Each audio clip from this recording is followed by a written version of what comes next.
Hello student, या व्हिडिओमध्ये आपण स्टँडर्ड 5चा एन्व्हायरमेंटल स्टडी पार्ट 1 याचा आपण 18th लेसन पाहतोय, the environmental and us. First पार्टमध्ये आपण डिफॉरेस्टेशन किंवा air pollution, water pollution, soil pollution याच्याबद्दल माहिती घेतलेली आहे आणि ह्या लेसनचा हा पार्ट 2 आहे. ह्याच्यामध्ये आपण कोणत्या कोणत्या प्रजाती नष्ट झालेल्या आहेत किंवा कोणते कोणते टिकवून ठेवण्यासाठी प्रयत्न करायचे आहेत हे सुद्धा आपल्याला पाहायचं आहे. पहा, याच्या आधीचे सगळ्या लेसनचे व्हिडिओ चॅनलवरती आहेत, तसंच त्याच्या एक्झरसाइजचे सुद्धा व्हिडिओ चॅनलवरती आहेत. तुम्ही चॅनलवरती नवीन असाल तर सबस्क्राईब करून बेल आयकॉन दाबा. याच्यामुळे काय होणार आहे, जेव्हा मी नवीन व्हिडिओ टाकेन तेव्हा तुम्हाला त्याचे नोटिफिकेशन येतील. चला तर मग सुरुवात करूया आपल्या पार्ट 2ला. Speak your mind and discuss. मनातले बोलायचं आणि चर्चा करायची आहे. How much stocks of a necessary things should we kept with us, discussed with respect to each of the following water, food and clothes. म्हणजे सगळ्यात पहिलं सांगितले की तुमच्या गरजेच्या गोष्टींचा साठा किती असावा तुमच्याकडे. खूप स्टॉक करून ठेवायचं का आहे का आपण? अजिबात नाही. आपल्याला जेवढ्या आवश्यक आहेत तेवढ्याच गोष्टी आपण घरामध्ये ठेवायच्यात किंवा आपल्याला आवश्यक असणाऱ्याच गोष्टींचं तेवढ्याच ठेवायच्या. जास्त प्रमाणात साठा केल्याने काय होणार आहे तर एन्व्हायरमेंटल बॅलन्स बिघडणार आहे. कारण आपण गोष्टी साठा करून ठेवतो, त्या गोष्टी तयार होताना एन्व्हायरमेंटमधले वस्तू वापरल्या जातात. त्यामुळे आपण साठा करून ठेवला की जास्त वस्तू एन्व्हायरमेंटमधल्या वापरल्या जाणार आहेत आणि एन्व्हायरमेंटचा बॅलन्स बिघडणार आहे. म्हणजे नंतर काय करायचं की discuss the respect of each of the following. पाणी, अन्न, वस्त्र, निवारा याच्या संदर्भात तुम्हाला चर्चा करायची आहे की तुम्ही साठा करून नये. मग कपडे असू दे, पाणी असू दे किंवा फूड असू दे, खूप साठा करून ठेवायचा नाही. आपल्याला आवश्यक तेवढ्याच गोष्टींचा आपण वापर करायचा आहे. पुढे तुम्हाला सांगितलेलं आहे global efforts for protection of the environment. म्हणजे पर्यावरणाचं संरक्षण करण्यासाठी जागतिक प्रयत्न काय केलेले आहेत त्याच्या संदर्भात माहिती घ्यायची आहे आपल्याला. Global efforts. Several projects are being implemented as a international level to maintain the balance in environment. एन्व्हायरमेंटचं बॅलन्स टिकवून ठेवण्यासाठी किंवा ज्या प्रजाती नष्ट होत चालल्यात त्या टिकवून ठेवण्यासाठी काय केलं जातं तर बरेचसे प्रकल्प राबवले जातात गव्हर्नमेंटकडून, बरोबर. It is important to raise the awareness of people all over the world about the threat of environmental balance. म्हणजे सगळ्या जगातल्या सगळ्या लोकांना एन्व्हायरमेंटल बॅलन्स बिघडल्यावरती काय तुम्हाला दुष्परिणाम होणार आहे त्याची माहिती झाली पाहिजे, याच्याबद्दल जागरूकता निर्माण झाली पाहिजे. Many country of the world are enacting law that will help to prevent the pollution of air, water and soil. बऱ्याचशा कंट्रीमध्ये कायदे काढलेले आहेत की एअर पोल्युशन होऊ नये म्हणून, वॉटर पोल्युशन होऊ नये म्हणून, सॉईल पोल्युशन होऊ नये म्हणून. आपल्या इथे सुद्धा बघा, वन्य प्राण्यांची शिकार करणं हे खूप धोकादायक आहे किंवा हे कायद्याने गुन्हा आहे. त्याच्यावरती केस केली जाते किंवा त्याला शिक्षा होते. जर तुम्ही जंगलामधल्या प्राण्यांची शिकार करायची नाही, शिकार केल्यास तुमच्यावरती केस लागू शकते, तुम्हाला शिक्षा होऊ शकते. कारण आपले ऑलरेडी हे वन्य प्राणी कमी झालेले आहेत, त्याच्यामुळे आपण अजून त्याची शिकार केली तर आपण एन्व्हायरमेंट बॅलन्स बिघडवणार आहोत. पहा, पुढे तुम्हाला दिलं आहे एफर्ट्स टू मेंटेन बायोडायव्हर्सिटी. म्हणजे जैवविविधता टिकवून ठेवण्यासाठी प्रयत्न. जैवविविधता म्हणजे जे वेगवेगळ्या प्रकारचे ॲनिमल्स किंवा प्लांट्स आहेत तर त्यांची जी प्रजाती आहे ती टिकवून ठेवणे. म्हणजेच काय बायोडायव्हर्सिटी, जैवविविधता म्हणजे ती टिकवून ठेवणे, मेंटेन बायोडायव्हर्सिटी. पहिलं आहे बायोडायव्हर्सिटी पार्क. काय एफर्ट, आपण काय प्रयत्न करतोय तर पहिलं आहे biodiversity park. An area which is reserved for the purpose of protecting and conserving the biodiversity of region is called biodiversity park. म्हणजे बायोडायव्हर्सिटी ही टिकवून ठेवण्यासाठी काही एरिया असा फिक्स केला असतो की तो त्यांच्या जगण्यासाठीच दिला जातो त्यांना, किंवा विविध प्रकारचे जे प्रजाती नष्ट होतात त्या प्रजातीची तिथे वाढ केली जाते, त्या एरियाला म्हणायचं biodiversity park. In this park biodiversity is both preserved and studied. म्हणजे जैवविविधतेच्या ज्या प्रजाती आहेत त्यांचं वाढवल्या पण जातात आणि त्यांचा अभ्यास पण केला जातो. People visit such a park, enjoy being close to nature, this leads to more concern for nature. म्हणजे लोकांना तिथे येण्यासाठी परमिशन, तिकीट काढून वगैरे परमिशन असते की बघू शकतात ते, आणि त्यांना निसर्गाविषयी प्रेम, आस्था वाढण्यासाठी सुद्धा मदत होते. तसंच national park. Some area which are important for the protection and conservation of wild life are reserved for them. For example, आपलं म्हणजे काय केलं जातं की वन्य संरक्षण करण्यासाठी काही एरिया राखून दिला जातो की जिथे माणसाने हस्तक्षेप करायचा नाही, तिथे प्राणी वनस्पती ह्यांना नॅचरली वाढून द्यायचं आहे. ताडोबा नॅशनल पार्क आहे, एक तुम्हाला उदाहरण दिलेलं. काझीरंगा नॅशनल पार्क आणि ताडोबा नॅशनल पार्क ही 2 उदाहरणं तुम्हाला दिलेली आहेत. नंतर आहेत सेंच्युरीज म्हणजे अभयारण्ये. Certain forest area are reserved for the protection and conservation of particular animal or plant. Such a reserved area is called sanctuary. For example, example दिले राधानगरी अभयारण्य म्हणजे राधानगरी सँच्युरीज म्हणजे अभयारण्य. राधानगरी हे अभयारण्य आहे.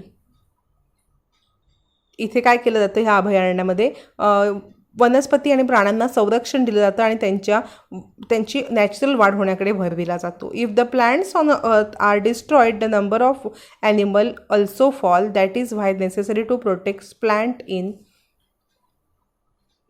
In forest. If deforestation is stopped and instead tree plantation is stepped up, animal and that depends on plant will get protected thrives. म्हणजे आपण काय करायचं आहे की जे प्रजाती नष्ट होत चालले त्यांची वाढ होण्यासाठी त्यांचे खाद्यपदार्थ काय आहेत किंवा कोणते जर प्राणी झाडावरती जगत असतील तर झाडच जर नष्ट झाली तर ते प्राणी कसे जगतील, यासाठी वृक्षारोपण करायला पाहिजे, ट्रीज लावले पाहिजेत, तरच या वन्य प्राण्यांचं प्रोटेक्शन होणार आहे, वाढ होणार आहे. इथे तुम्हाला काही वन्य प्राणी दिलेले आहेत बघा.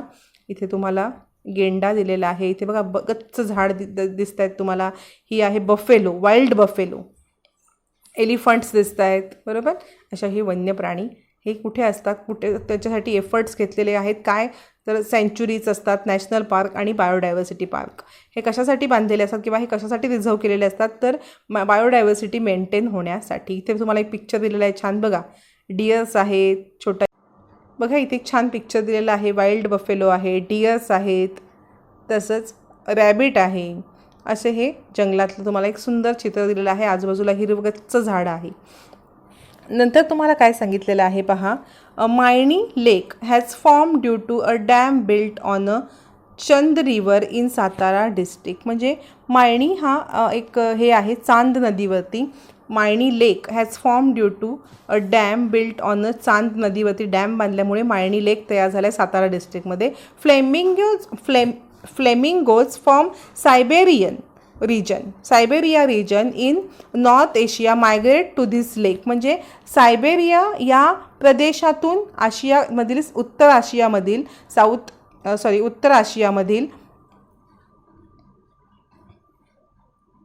नॉर्थ आशियामधील हे जे सायबेरियनमधले फ्लेमिंगो हे पक्षी आहेत ते काही ठराविक कालावधीमध्ये ते तिकडून उडत इकडे येतात.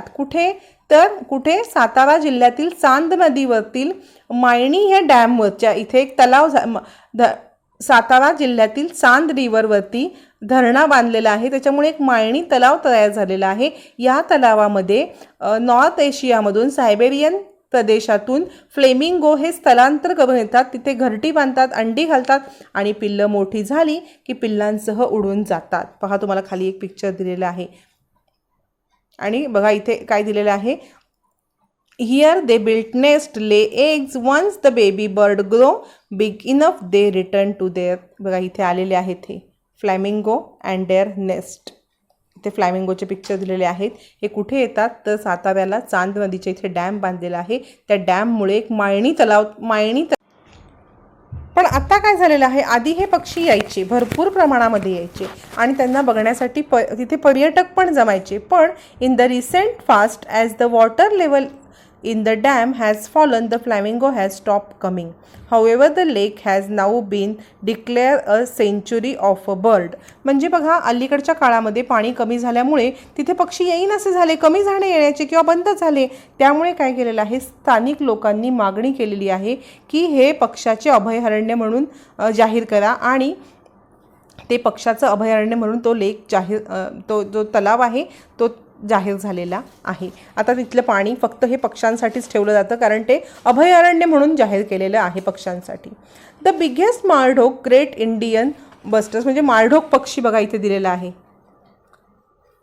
इथे तुम्हाला ग्रेट इंडियन बस्टर्ड म्हणजे माळढोक नर आहे, हा मेल आहे. हा in Asia in Asia at Nannaj, नानजला आहे, इन सोलापूर डिस्ट्रिक्टचं नानज हे एक गाव आहे, तिथे माळढोक पक्ष्याचं अभयारण्य आहे.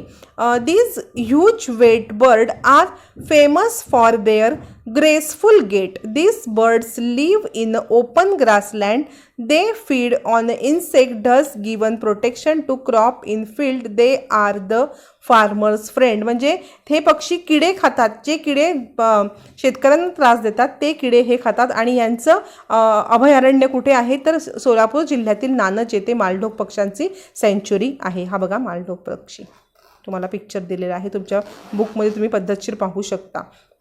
As they are hunted for their meat and their eggs, their number is fast dwindling. Maharashtra state had declared the Nanaj area a sanctuary of a great Indian bustard. Deer are also found in this grassland. म्हणजे ह्यांचं शिकार केली जायची, पूर्वी खूप होते ते, पण आत्ता त्यांची शिकार केली जायला लागली, त्यामुळे त्यांच्या फ्लेश खाण्यासाठी, अंड्यांसाठी, त्यामुळे त्यांची प्रजाती कमी होत चाललेली आहे. त्यामुळे नानज हे त्यांचं अभयारण्य डिक्लेअर केलेलं आहे. त्यांना प्रोटेक्शन देण्यासाठी तिथे अभयारण्य डिक्लेअर केलेलं आहे सोलापूरला. आणि हे तिथे हरिणसुद्धा राहतात. तिथे बघा आपल्याला फेमस बस्टर्ड अँड डिअर, हे बघा हे माळढोकचं अभयारण्य आहे. पहा इथे तुम्हाला माळढोक फिमेल दिलेली आहे. मगाशी आपण मेल पिक्चर बघितलेला आहे बघा, फिमेल. आणि डिअर हे सोलापूरच्या नानज येथे तुम्हाला पिक्चर दिलेला आहे. तसंच बाजूला एक पिक्चर कसला आहे पहा तुम्ही, पिकॉक दिसलेला आहे इथे, किती सुंदर आहे बघा. तुम्ही कधी कोकण रेल्वेने प्रवास केला असेल तर पहाटेच्या वेळेला असे 7-8 मोर वगैरे असे सोबत चालताना सुद्धा दिसलेले आहेत. As about 50 kilometre from Pune, the Pune Ahmednagar highway,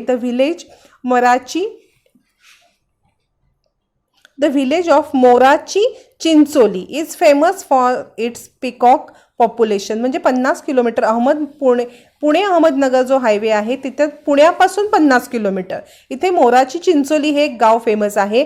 बघा इथे जवळजवळ famous for its peacock population. The old well looked after tamarind trees here have created a favorable environment for the birds. Peafolos have found sanctuary in this village. म्हणजे इथे पूर्वंपार लावलेली चिंचाची झाडं खूप आहेत आणि चिंचाच्या झाडाचं जे निगा राखली जाते त्यामुळे खूप जुनी चिंचाची झाडं तिथे आहेत आणि हे पर्यावरण अनुकूल आहे तिथल्या पक्ष्यांना. आणि या गावांना मोराचं अभय मिळालेलं आहे. मोरांना या गावाचं अभय मिळालेलं आहे. हे बघा इथे पिक्चर दिलेले आहेत तुम्हाला,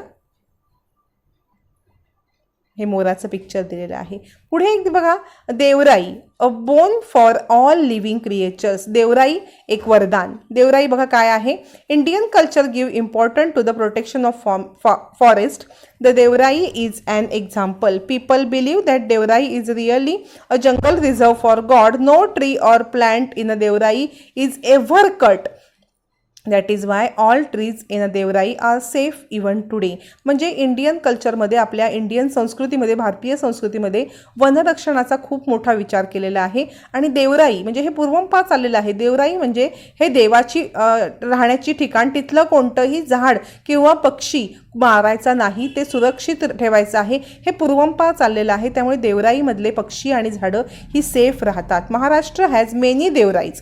in Madhya Pradesh they are known as, Madhya प्रदेशमध्ये शरणवन म्हणतात. महाराष्ट्रामध्ये देवराई, मध्य प्रदेशमध्ये शरणवन. Devrai gives shelter not only to the plant but also the animal that live there. Hence Devrai और Sharanvan can be called the sanctuaries of ancient time. Madhya प्रदेशमध्ये ह्याला शरणवन म्हणतात, महाराष्ट्रामध्ये देवराई. हे पूर्वीच्या काळातले अभयारण्यच म्हणायला लागतील, कारण तिथल्या कोणत्याही झाडाला किंवा पक्षाला किंवा प्राण्यांना अजिबात हात लावला जात नाही. हे बघा देवराईचं एक पिक्चर दिलंय. देवाच्या राहण्याचं ठिकाण, तिथलं कोणतंही झाड आणि हे तोडलं जात नाही. पहा इथे आपला पाठ लेसन कंप्लीट झालेला आहे. काय शिकलो आपण? ऑलवेज रिमेंबर तुम्हाला दिलंय, nature provide enough for every man need but not for every man's greed. म्हणजे निसर्ग माणसाच्या गरजा भागवतो, त्याचा स्वार्थ किंवा त्याची हाव भागवू शकत नाही. What we have learned, there are interrelationship between all living thing and non-living thing in the environment. एन्व्हायरमेंटमधले लिव्हिंग आणि नॉन लिव्हिंग थिंग हे एकमेकावरती अवलंबून असतात.